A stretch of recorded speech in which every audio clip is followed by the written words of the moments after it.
हज़रत उमर फारूक रदी अल्लाह ताला अन्हु, हज़रत सैयदना अबू मूसा अशरी कहते हैं कि मैंने ना सफाई की, माले गनीमत की मैंने सफाई की तो एक दिनार मुझे ना कहीं पड़ा हुआ मिल गया।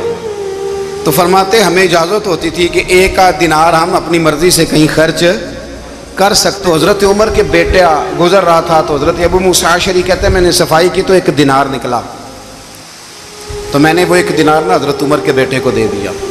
मैंने कहा लो बेटा अपने चचा की तरफ से तोहफा। और घर जाके उन्होंने हज़रत उमर को बताया कि चचा ने पैसे दिए हैं, छोटे बच्चे थे। हज़रत उमर ने हज़रत अबू मूसा अशरी को बुला लिया और बुला के फरमाने लगे मैं तो तुम्हें अपना दोस्त जानता था और तूने मेरी औलाद को ही दुनियादार बनाना शुरू कर दिया, मेरे बच्चों को ही तुमने दुनियादार पैसों पे लगाना शुरू कर दिया, मैं तो तुम्हें यार समझता था। फरमाया तुम्हें चाहिए था मेरे बेटे को नसीहत करते कि बेटा पैसों से रब राजी नहीं होता, उसकी रिजा वाले काम किए जाएं तो रब राजी होता है। और फरमाया तुम्हें कोई और घर नहीं मिला था तबाह करने के लिए, मेरा ही घर मिला था, उठाओ अपना दिनार और खबरदार आज के बाद मेरे बच्चों के साथ ये वाली नेकी ना करना। और हमारा क्या स्टेटस है, दोस्ती है ये उससे जो तोहफे ज्यादा दे, जो बच्चों को खराब करने में मदद ज्यादा करे उसके साथ ये रहना। हजरत उमर ने घर पे और सबसे बढ़कर अपनी जात पे तवज्जो की। हजरत अबू मालिक रदी अल्लाह ताला अन्हु कहते हैं मैं उमर के पीछे पीछे एक बाग में गया, अक्सर उस बाग में जाया करते थे। और उमर जाके ना तो दरख्त के नीचे बैठ गए और फरमाने लगे ओ अमीरुल मोमिनीन अल्लाह से डर जा, वरना जिस रब ने हुकूमत दी है वो अजाब भी बड़ा देगा, डर जा रब से। कभी सारी जिंदगी हजरत उमर ने अपना कोई तारुफ नहीं कराया, कभी नहीं। एक बंदे ने आपके सामने तारीफ कर दी आपकी तो फरमाने लगे तो खुद भी हलाक हुआ और मुझे भी हलाक कर दिया, क्या जरूरत पड़ी है मेरी तारीफें करने की, इतनी देर मेरी तारीफ में लगाई, अल्लाह का जिक्र करता रब तुझे सवाब देता, हुजूर पे दुरूद पढ़ता तो रब तेरे ऊपर रहमतें नाजिल करता, किस चक्कर में है?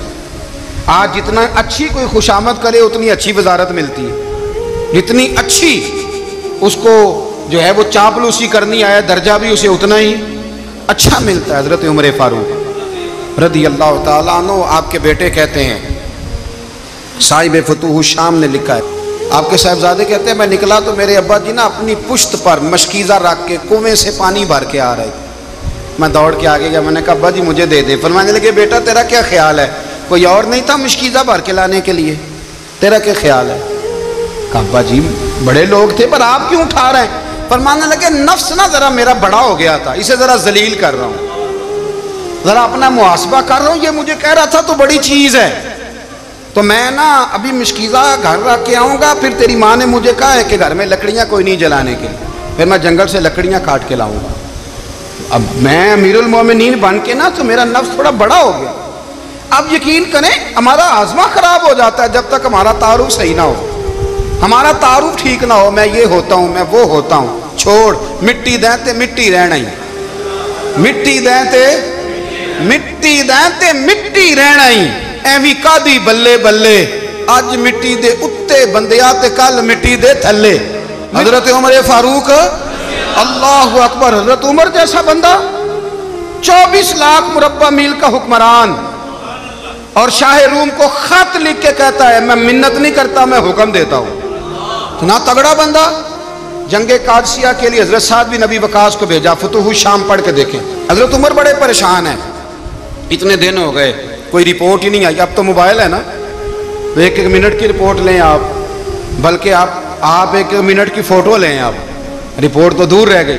हजरत उमर फारूक रदी अल्लाह ताला अन्हु बड़े परेशान है कि कादसिया में हजरत साद बिन नबी वकास के साथ लोग जिहाद करने गए, रिपोर्ट कोई नहीं आ रही। इतने परेशान थे कि बाहर निकल के ना उस रास्ते पे बैठ जाते जो रास्ता कादसिया की तरफ से आता था, उस जो भी आता जाता पूछते जंग के क्या हालात हैं। उधर जब अल्लाह ने फतह दे दी ना तो हजरत साद बिन नबी वकास रदी अल्लाह ताला अन्हु ने ना एक कासिद को खत दे के भेजा, कहने लगे उमर के पास जाओ, उन्हें इत्तला दो कि अल्हम्दुलिल्लाह अल्लाह ने इस्लाम को फतह अता कर दी। ये हजरत उमर को जाके देना, वो बड़े परेशान होंगे। वो जो उस जमाने में इस तरह होता था कि कई दूर दूर से सहाबा जो दूसरे शहरों के मुल्कों के रहने वाले होते थे वो भी आके शामिल हो जाते थे जिहाद में।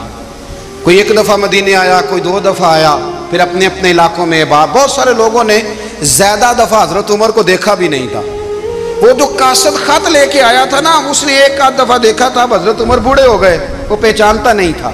मेरी बात की समझ आ रही है आप हजरात? उधर से वो खत लेके आ गया। हजरत उमर मदीने से बाहर निकल के उस रोड पे बैठे थे जो कादसिया से आता था।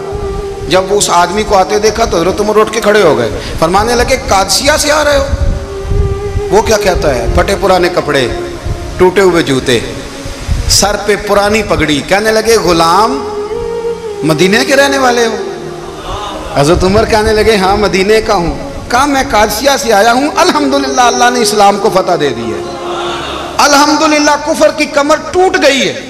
उसने ये बात करके तो घोड़े को एड़ी लगाई, घोड़ा दौड़ने लगा मदीने के। हजरत उमर भी साथ साथ दौड़ रहे। फरमाने लगे अच्छा बताओ खालिद बिन वलीद का क्या हाल है? थोड़ा आगे जाके फरमाने लगे उसामा बिन जैद कैसे है? वो कहते ठीक है। फिर उसने और घोड़ा, उमर साथ साथ दौड़ रहे हैं, साथ साथ। 24 लाख मुरब्बा मील का हुक्मरान, एक जूता पैर से निकल गया, उमर दौड़ रहे हैं। आगे जाके पूछते हैं साद बिन नबी वकास का क्या हाल है? तो हुजूर वो भी ठीक है। कितने लोग मेरे शहीद हो गए मुसलमानों में से? कहने लगा सही गिनती का नहीं पता, ये लफ्ज अदा होते होते मदीने की सरहद आ गई। लोगों ने उमर को घोड़े के साथ दौड़ते देखा तो कहा अमीरुल मोमिनीन क्यों दौड़ रहे हैं? वो गुलाम छलांग लगा के नीचे आया, कदमों में बैठ गया। कहने लगा हुजूर आपने बताया ही नहीं आप अमीरुल मोमिनीन है। आप फरमाने लगे क्या बताता? मैं तो ऊंट चराने वाले का पुत्र हूं, क्या बताता? वो उमर हूं जिसने अपने गुनाहों का हिसाब देना है, क्या बताता? जो साद बिन नबी वकास को जिहाद पे भेज के खुद बुज़दिलों की तरह घर में बैठा है, क्या बताता? कोई हैसियत नहीं, कोई तार। तूने अच्छा किया, तू तो मुजाहिद था, मुझे साथ साथ दौड़ाया, तूने अच्छा किया। जितने लोग थे चीखे मार के रोने लगे। हजरत फारूक आजम से कहने लगे उमर जब तक तेरे जलवे रहेंगे अल्लाह कामयाबियां ही अता फरमाएगा।